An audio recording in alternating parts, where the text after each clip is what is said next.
Chud the Builder. Is he related to Chud, the cannibalistic humanoid underground dweller? Right here. So there's Chud, the cannibalistic humanoid underground dweller, and there's Chud the Builder. Is there any resemblance? Okay, no. Well, let's get back to Chud the Builder.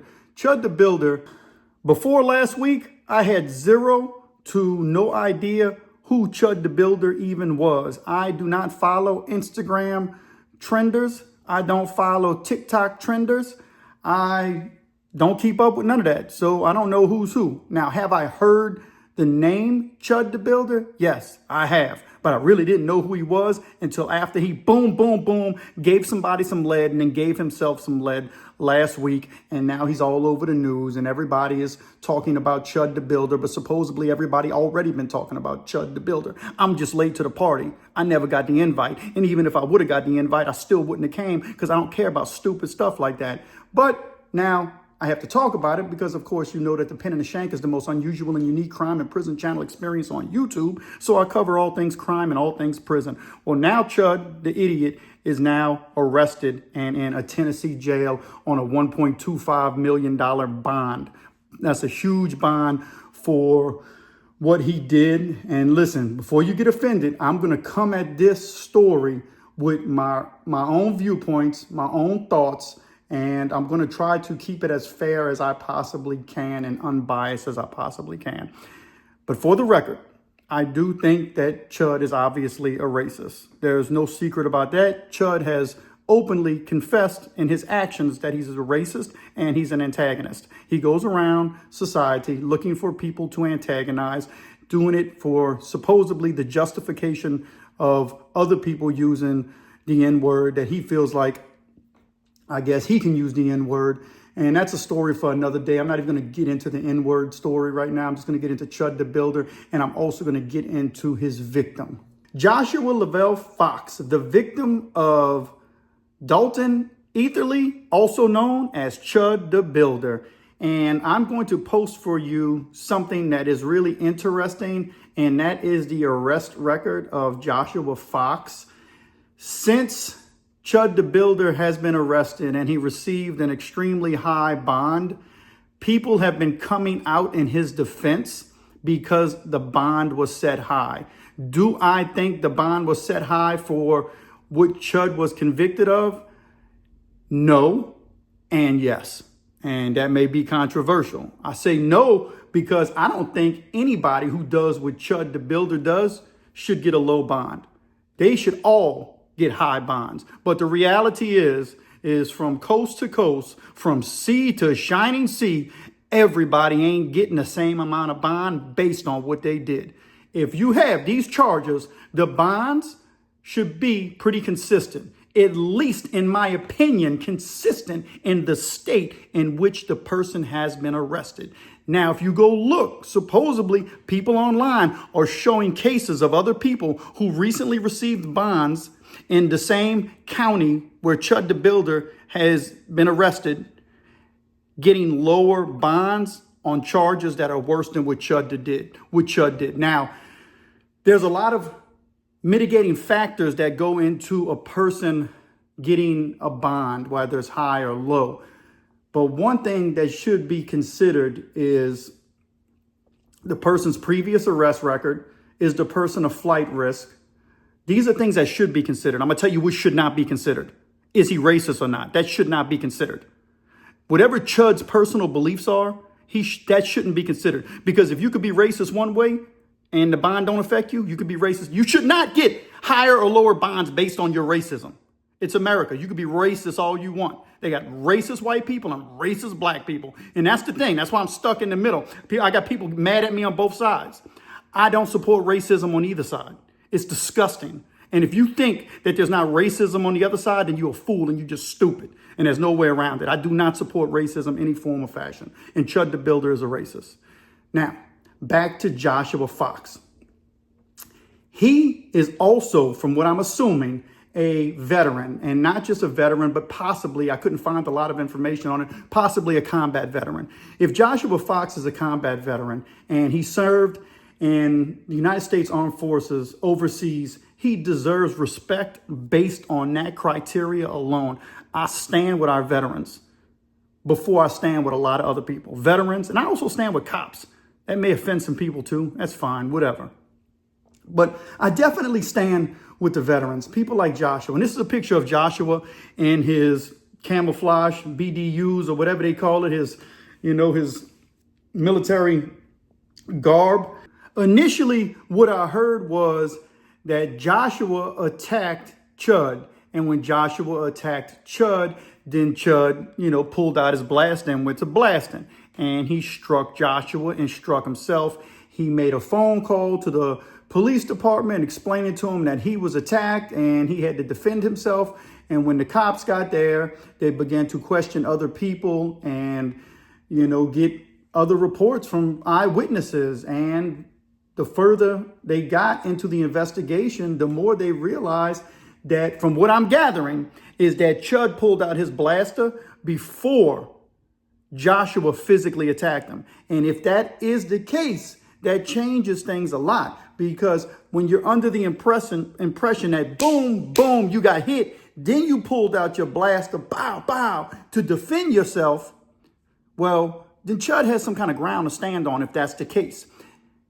Even though he antagonized Joshua. Now I'm hearing Joshua was approached by Chud, which there's no question. I think everybody, whether you like Chud or dislike Chud, everybody knows that he's an instigator and he's walking up to people, instigating them like trenders tend to do on TikTok and Instagram. They go all throughout stores and public byways and highways and they find people to harass. It's all over, whether it's racism or whether it's pranks. There was recently a guy who was going around pranking people, and he pranked a disabled man, a man who had mental disability, and the man, boom, boom, blasted him. And then he was crying, and his mom and dad was, oh, no, he got slapped on the wrist. He got slapped on the wrist because he got blasted.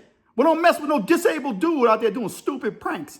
So Joshua told Chud, apparently the group he's with must have been familiar with Chud, and Joshua told Chud, man, look, leave me alone. When a man tells another man to leave him alone, a smart man knows he ain't got nothing to prove. And when a man says, leave me alone, you leave him alone. You leave him alone. When somebody in public tells you, leave me alone, leave them alone and walk on or go about your business. It means don't bother me. It's real simple, but Chud's real stupid. So he did what he did and continued to antagonize the situation, not knowing that Joshua was a military veteran who was suffering PTSD. And from what I'm hearing, Joshua even told Chud, man, I got PTSD. If you know anything about anything, if a veteran or an ex-soldier tells you they have PTSD, then you need to respect them and give them some space. I personally have spoken to people who suffer from PTSD. You don't know what it's like to be put into a combat situation unless you were in a combat situation. That's why soldiers struggle so much to, get back into society like things never happened. It can never do that because things never didn't happen. It did happen. They were in war. And so they saw stuff that most of us will never see. So the dude said, look, I'm suffering PTSD, and he kept harassing them. I think Joshua, the more I look at this case, Joshua has a solid case of he was really a victim of a crime. And Chud, he put himself in a position that he put himself in that position. Chud put himself in that position. He was going around looking to antagonize people. It wasn't like he was in a private conversation and he dropped the N-word and somebody came impeding on him saying, hey, man, what you said, bro? You better not say that word no more. I'll beat you up. And you're like, damn, man, how you heard what I said? You eavesdropping me? You super Doppler 5,000 on my conversation? And then Chud is like, man, you don't worry about what I'm talking about. But that's not the case. Chud's antagonizing people. And here's, right now, let's get to the arrest record. And we're going to get somewhere with this. Here's the arrest record of Joshua Lavelle Fox. When I first heard about the arrest record of Joshua Lavelle Fox, it was on another YouTuber who does shorts, does crime in prison like myself. And he was saying that, there's some bad charges that are popping up on Joshua Fox. And one of the charges supposedly was underage kids. And if there's underage kids involved and you know anything about ex-cons, they don't pretty much care nothing about nothing. At that point, they want you to get your issue. So he's like, look, I can't defend this dude if he has these charges. Well, I'm looking deeper into it. I don't see these charges, but I don't know the case numbers, and I'm not about to go dig through all these cases. So we're just talking about it. And Joshua Fox has a lengthy arrest record. But just because he has a lengthy arrest record doesn't mean that he deserved to be bombarded with racial slurs from Chud the Builder, especially when Joshua told Chud, man, leave me alone. I'm a veteran and I'm suffering. Give me my space. Man, even if you are a Chud supporter, you got to be able to look at that and tell yourself, dang, I can't do nothing but respect Joshua for even having the audacity to say, look, he even gave a warning. You know how a rattlesnake goes? When I was a kid, we used to go in the woods a lot. We ran into timber rattlesnakes all the time. I'm from Louisiana. We got all kind of dangerous animals. And we would go in the woods fishing and we would walk on timber rattlesnakes. We knew when we heard that back up. Well, Joshua, Chud didn't back up. Chud kept approaching this dude and he got bit. And then he wanted to say self-defense. See, if I would have went on that rattlesnake and messed with it, and that rattlesnake would have tried to bite me and I would have unalived that rattlesnake, I would have been down bad because I'd have been intruding on that rattlesnake and that rattlesnake was telling me, man, get away, get away. Joshua told this dude to get away and he didn't get away. And now people are bringing up his arrest record. And I know what it's like to be accused of being arrested and being an ex-con and not being the admission of guilt on any other thing that I go through. Every time I go to apply for a job, they bring up my arrest record. So Joshua shouldn't have to go through this because he's the victim. Now, during the court trial that's going to take place, this information 100% should be brought to light because during a court case, the defense has every right to bring up Joshua's arrest record as they try to build a case for Chud on self-defense. That's normal. And anybody who knows anything about true crime and the judicial system knows that that's what's going to happen. That's what should happen because that's what everybody's going to do. As we look deeper into this Excel chart of Joshua's arrest record, we see some things that are really interesting. And it says Joshua's name, which is my face is covering up. It just says Joshua Lavelle Fox. Next to it, it says party role. And it says plaintiff or defendant, all the way pretty much down. And then the next part is court source, circuit court, general sessions, etc. Most all of them are general sessions, except the first one. It has the date and it has the status. And almost all the statuses are disposed because disposed means that either it was thrown out, he pled guilty, he's now done with the courts. So all that means is the courts are done with you. He's moved on to whatever else is done, whether it was dismissed or whether he received probation. He's moved on to a different area in the proceedings and he's no longer dealing with the courts. And it has the case numbers. You can zoom in and look at all these case numbers and go check them out for yourself. But I didn't know what each one of these cases were because it didn't say what the charge was right here unless I went, looked up the case number. So we found this chart. And I'm going to put the chart up right here. This chart is more specific on we can see exactly what Joshua was arrested for. This may not seem important to you now, but this is important as this case eventually goes to trial. All this information is going to come out because the defense is going to attack Joshua's character. And if I'm being honest and unbiased, and I look at this from let me tell y'all something. If you've been watching the Pen and The Shank for any amount of time, I was an inspector for the oil and gas field. I was the inspector in between the buyer and seller of petroleum, oil, and chemical products. Basically, I went in unbiased on nobody's side, and I did the quantification and the quality of the product that was being moved from point A to point B. And my figures were based on facts and information that I can find when I investigated the movement of how many barrels, metric tons, short tons will move from point A to point B. Nobody can convince me other ways. They can present the information. I looked at the information and then I determined based on line displacements and spillage and clingage, these are all terms in oil and gas field, that I had to calculate a number on how many barrels started off and ended in the movement of the job. And then I also said, hey, look, this is the quality of it. And it was unbiased. So Exxon couldn't tell me what to do and the day trader couldn't tell me what to do. I made that decision on my own. The jury is going to see Joshua's arrest record. And if I'm looking at it from an unbiased viewpoint, it's concerning. I have to be concerned if I'm the prosecutor. And, Chud the Builder brings this up. 2021 is a divorce. Okay, not too big of a deal because civilly, every day people go through divorce. That shouldn't hold a lot of weight in a case like this. Harassment, problem. Contempt of court, contempt, presence of court, order of protection. Order of protection is a civil dispute, but that concerns me as well. So far, the harassment and the order of protection. Why is Joshua being issued an order of protection, or who's the court protecting from him? Contempt again, implied consent. That one concerns me. What is implied consent?